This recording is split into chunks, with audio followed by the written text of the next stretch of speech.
काफी समय पुरानी बात है। एक गांव सुल्तानपुरी में 4 भाई अपनी चारों पत्नियों के साथ रहा करते थे। 3 भाई बड़े ही नालायक और निकम्मे थे, लेकिन छोटा वाला और उसकी पत्नी बहुत मेहनती थे और बहुत सीधे साधे भी। छोटा भाई काम के सिलसिले में अक्सर बाहर रहता था। तीनों जेठानियां कोशिश करती थी कि रघु घर बहुत कम आए, ताकि उसकी पत्नी से वो नौकरों की तरह व्यवहार कर सकें। एक दिन तीनों साथ में बैठी हुई थीं। क्यों री मधु, आज उस राधा का सुबह से कुछ अता पता नहीं है। आराम कर रही है महारानी। क्यों, उसे क्या हुआ? दीदी, बहाने हैं सब। अभी जब मैं उसके कमरे में गई थी तो वो कह रही थी कि सिर दर्द कर रहा है। अच्छा, तो ये बात है। अभी ठीक से आराम करवाती हूँ उसे। सारा काम पड़ा है और वो महारानी आराम फरमा रही है। के कमरे में गई। वाह, तेरे ही ठाठ हैं इस घर में। काम तेरा बाप करेगा घर का। वो दीदी, मेरी आज कुछ तबीयत ठीक नहीं लग रही थी, इसलिए मैंने सोचा थोड़ा आराम कर लेती हूँ, उसके बाद घर का सारा काम कर लूंगी। और कामिनी दीदी और मधु दीदी भी तो है, आप उनसे भी तो कह सकती हैं दीदी। हाय दीदी, आपसे जुबान लड़ा रही है, आपको सिखा रही है क्या करना है क्या नहीं। तुझे इस घर में रहना है कि नहीं? एक तो काम नहीं कर रही, ऊपर से जुबान लड़ा रही है। ठीक है दीदी, अभी सारा काम कर देती हूँ। मैं देख रही हूँ दीदी, कुछ दिनों से इसकी जुबान कैंची की तरह चलने लगी है। जल्दी इसका कुछ नहीं किया तो ये तो हम सब पर भारी पड़ने लगेगी। तो हम कर भी क्या सकते हैं? हाँ, इसे इस घर से भी तो नहीं निकाल सकते। ऊपर से इसका पति, वो भी व्यापार के सिलसिले में अक्सर बाहर ही रहता है।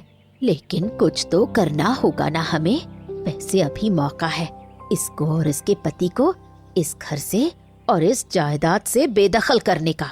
हाय दीदी, जितना आसान लग रहा है आपको, उतना आसान है नहीं।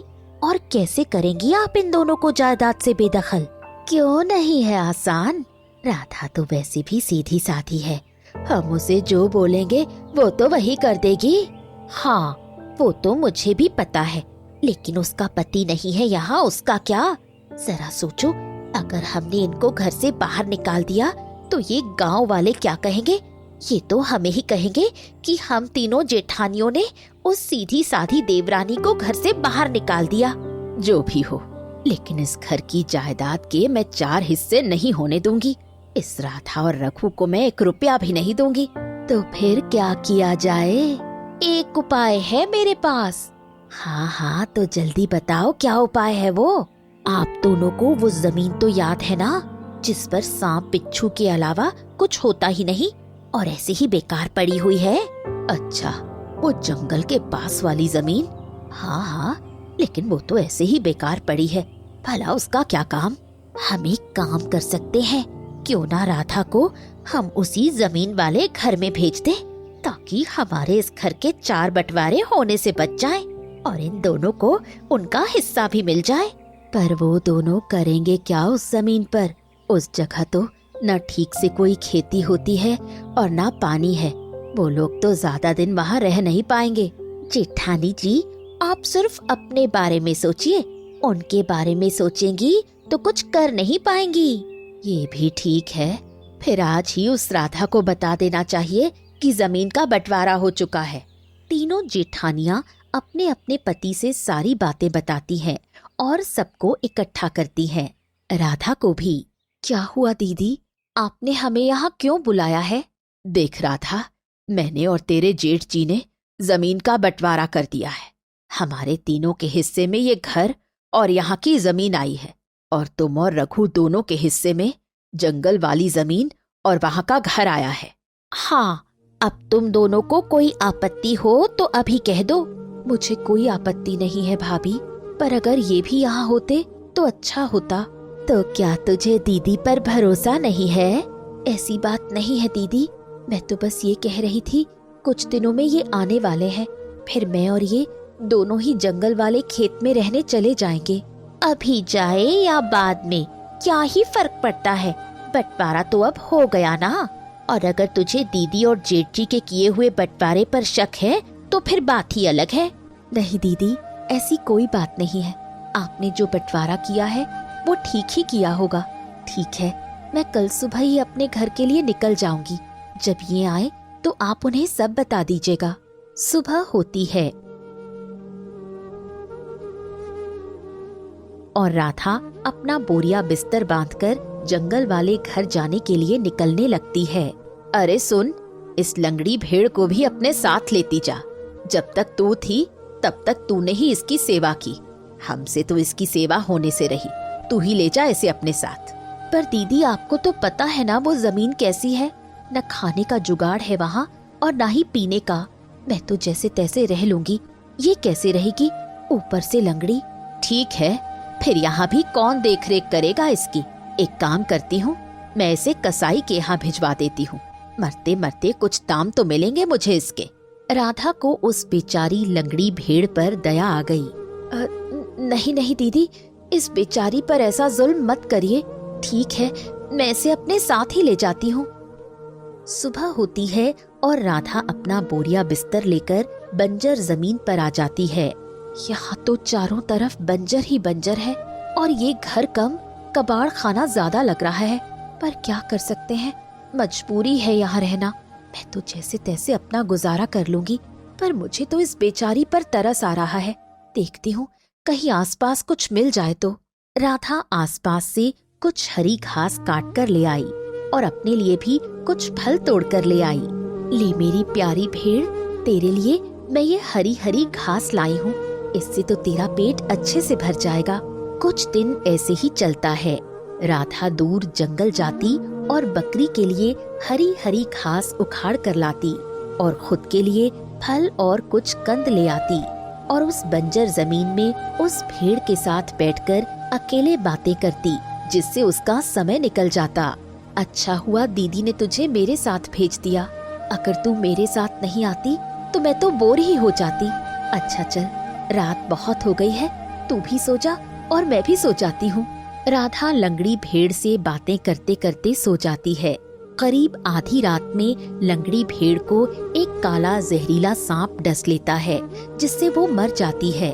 राधा जब सुबह उठती है तो देखती है लंगड़ी भेड़ के मुंह से झाग निकल रहा है।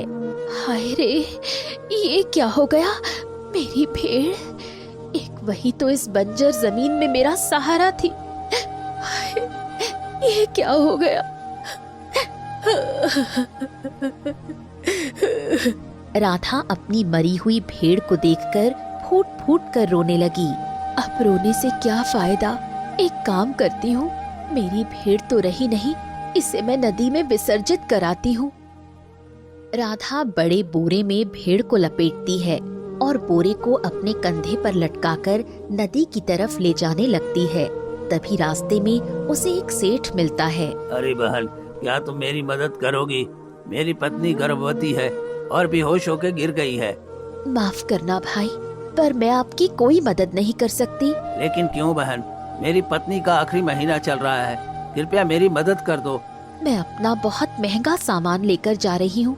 बड़ी तपस्या से एक साधु से मैंने इतना सारा धन अर्जित किया है। उन्होंने कहा था रास्ते में तुम इस बोरे को जमीन पर मत रखना, वरना ये सारा धन एक मरा हुआ जानवर बन जाएगा। ऐसा भी भला होता है? खैर, तुम फिक्र मत करो, मेरी पत्नी की सहायता करो। अगर तुम्हारे धन को कुछ भी हुआ तो मैं तुम्हें इससे कहीं ज्यादा धन दूंगा। मेरे पास धन की कोई कमी नहीं है। ठीक है, फिर पकड़ो इसे। और हाँ, जमीन पर गिरे ना ये बोरा, ध्यान रहे। और हाँ, सिर्फ एक हाथ में ही इस बोरे को पकड़ना। ठीक है बहन, अब तुम जल्दी से मेरी पत्नी की मदद कर दो। राधा सेठ की पत्नी की मदद करती है और कुछ देर बाद जोर जोर से चीखती है। अरे सेठ जी, जल्दी से पानी लेकर आओ। अरे भाग कर जाओ, सोच क्या रहे हो। एक काम करता हूँ, इस बोरे को जमीन पर ही रख देता हूँ, वैसे भी कुछ नहीं होने वाला है। वैसे सेठ बोरे को जमीन पर रखकर पानी लेने चला जाता है, जिसे राधा देख लेती है। अरे सेठ जी, ये क्या किया आपने? अब मेरा सारा धन जानवर बन गया होगा। अरे नहीं, ऐसा कुछ नहीं होता। तुम इस बोरे को खोलकर देख लो, वो सलामत होगा। राधा बोरे को सेठ के सामने खोलती है। देखा सेठ जी, आपने ये क्या कर दिया? मेरा सारा धन मरा हुआ भेड़ बन गया। ये कैसे हो गया? खैर, तुम चलो मेरे घर, मैं तुम्हें बहुत सारा धन देता हूँ।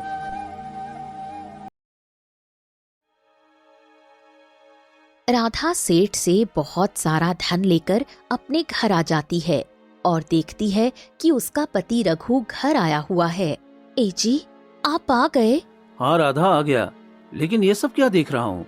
घर का बंटवारा हो गया, और वो भी मेरी गैर हाजिरी में। ये गलत है। चलो मेरे साथ, आज उन सब की खैर लेता हूँ। अजी छोड़िए ना, ये देखिए। राधा, इतना सारा धन तुम्हारे पास कहाँ से आया? राधा एक एक बात अपने पति को बताती है और उस धन से अपने घर की अच्छी मरम्मत करवाती है, जिससे घर बहुत सुंदर लगने लगता है। दीदी, बहुत दिन हो गए उस राधा को देखे। चलो तो आज उसका हालचाल देख कर आते हैं। हाँ हाँ बिल्कुल चलो। तीनों जेठानियाँ राधा के घर पहुँची। ओ माँ, ये क्या? इसका घर तो किसी राजा महाराजा के घर से कम नहीं लग रहा। आखिर कौन सा खजाना इसके हाथ लग गया? चलो अंदर चलकर पता करते हैं। अरे दीदी, आप लोग आइए आइए बैठिए। कैसी है बहन तू? तू तो हमें भूल ही गई। नाराज है क्या हमसे? नहीं नहीं दीदी, मैं भला आप लोगों से क्यों नाराज होंगी। खैर ये बताइए, हमारा ये प्यारा घर आप लोगों को कैसा लगा? ये तो किसी राजमहल से कम नहीं है। पर ये सब कैसे? ये सब तो उस कुएं वाले बाबा का कमाल है, और उस मरी हुई भेड़ का भी। क्या मतलब? तेरे पास इतना सारा धन उस लंगड़ी भेड़ के मरने से आया है?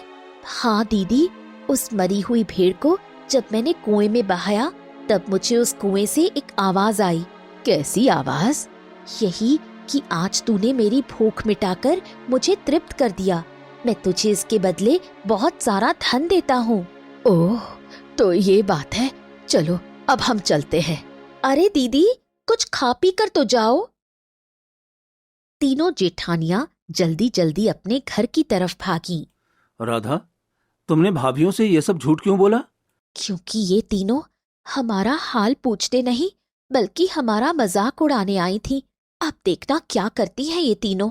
अरे मधु, कामिनी, उस राधा के पास तो एक ही भेड़ थी, और वो भी लंगड़ी। हमारे पास तो इतनी सारी भेड़ें हैं।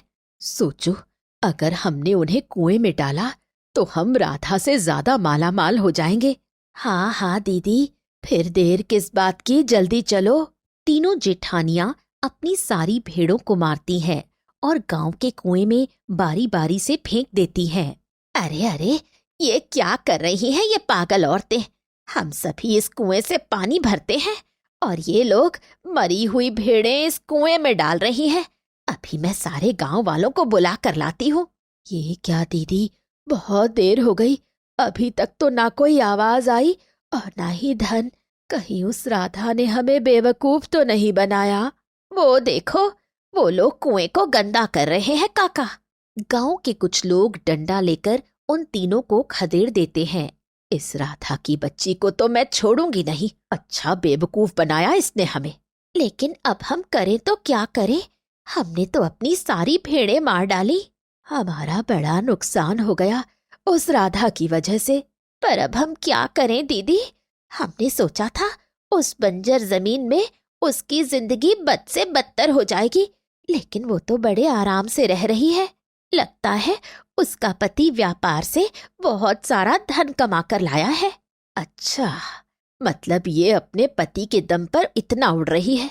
एक काम करते हैं, इसके पति का ही काम तमाम कर देते हैं। तीनों राधा के घर जाती हैं। लगता है राधा घर पर नहीं है, रघु खाट पर ही सो रहा है। हाँ, आज इसका काम तमाम ही कर देते हैं। तीनों रस्सी से राधा के पति का गला दबाकर मार डालती हैं। जब राधा आती है तो पति को देखकर उसके होश उड़ जाते हैं। हाय, ये क्या हो गया जी आपको?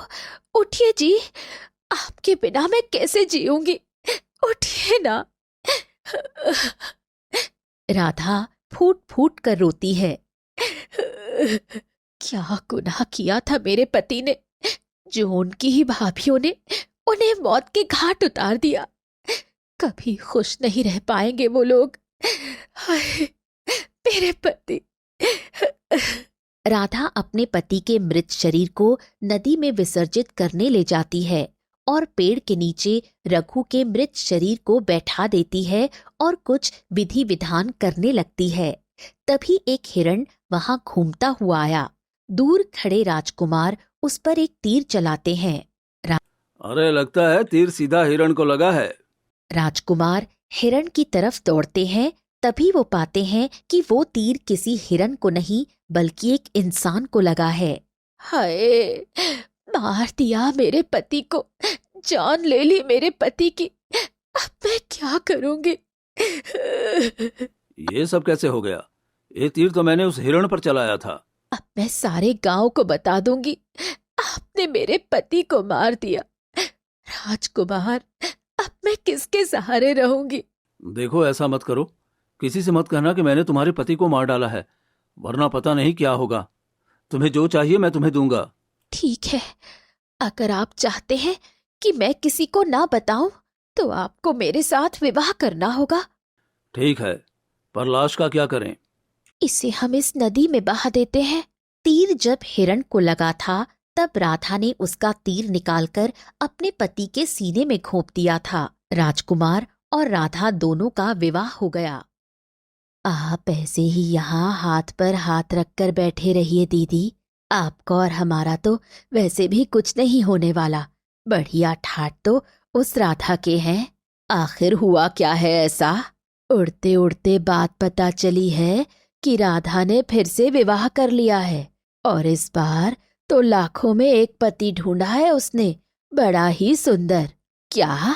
हाँ हाँ दीदी, मैं तो देख कर आ रही हूँ। बहुत सुंदर पति मिला है उसको, किसी राजकुमार की तरह।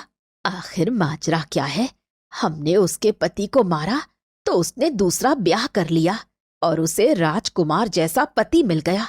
चलो चलकर पता करते हैं। तीनों जेठानियां राधा के घर पहुंची। कैसी हो देवरानी जी? लगता है हमसे नाराज हो। बड़ा दुख हुआ सुनकर कि रघु अब इस दुनिया में नहीं है। नहीं दीदी, मैं आप लोगों से बिल्कुल भी नाराज नहीं हूँ, बल्कि मैं तो बहुत खुश हूँ मेरे पति के मरने से।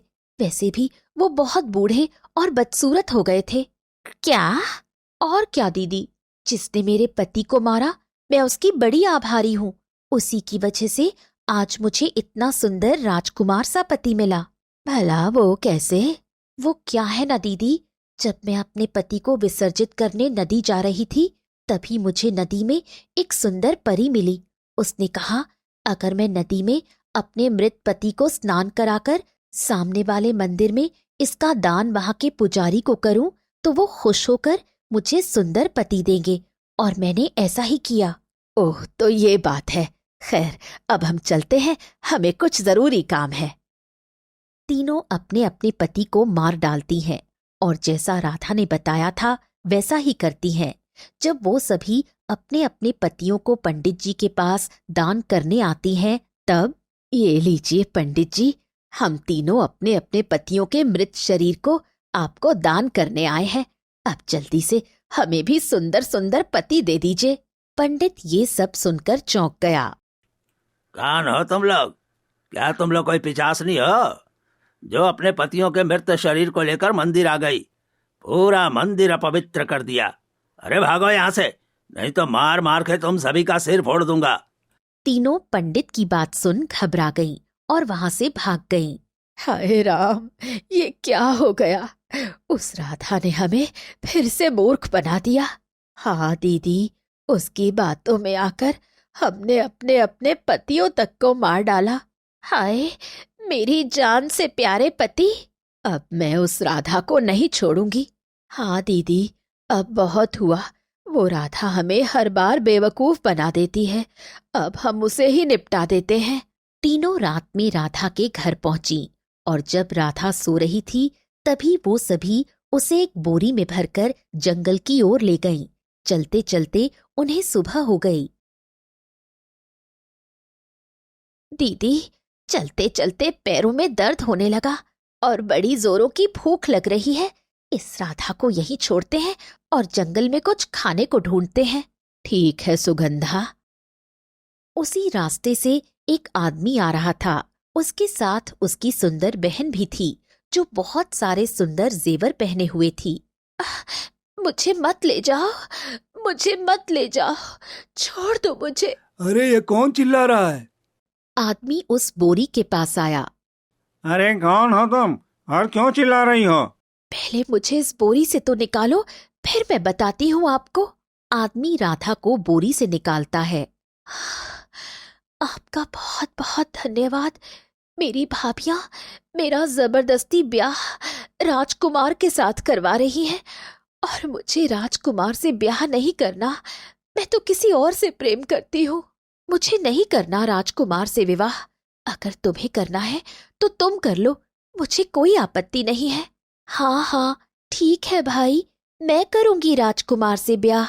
रुको, पहले ये जो तुमने जेवर पहन रखे हैं ये उतार कर मुझे दे दो, फिर बाद में मुझसे ले लेना।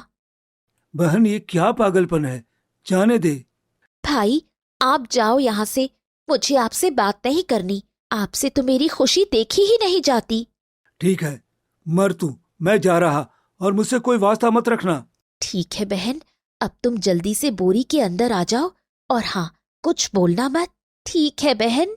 कुछ देर बाद वो तीनों जेठानियां आती हैं और बोरी को ले जाकर नदी में फेंक देती हैं, जिससे उस लड़की की मौत हो जाती है।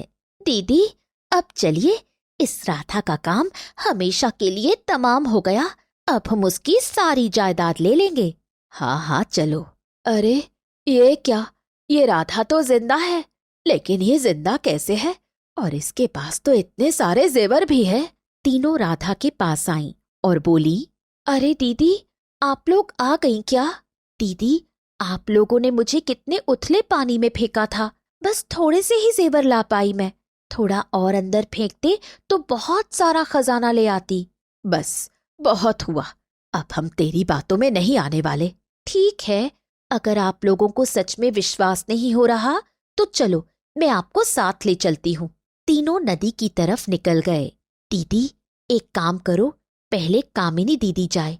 अगर उन्हें वहां खजाना दिखा तो वो हाथ हिलाकर बताएंगी और दूसरा भी ऐसा ही करेगा। हाँ हाँ ठीक है। कामिनी नदी में कूद गई और डूबने लगी, लेकिन उसका हाथ बस ऊपर रहता है। अरे देखो, लगता है कामिनी दीदी को खजाना दिख गया, तभी वो हाथ हिला रही है। जाओ जाओ, अब कौन जाएगा? मैं जाऊंगी और बहुत सारा सोना लेकर आऊंगी। हाँ हाँ जल्दी जाओ। अरे सुगंधा दीदी, देखो, दोनों दीदियां भी आपको बुला रही हैं। जाइए, जल्दी जाइए। हाँ हाँ मैं आ रही हूँ। तीनों नदी में डूब गईं और राधा अपने घर आ गई और खुशी खुशी अपने पति के साथ रहने लगी।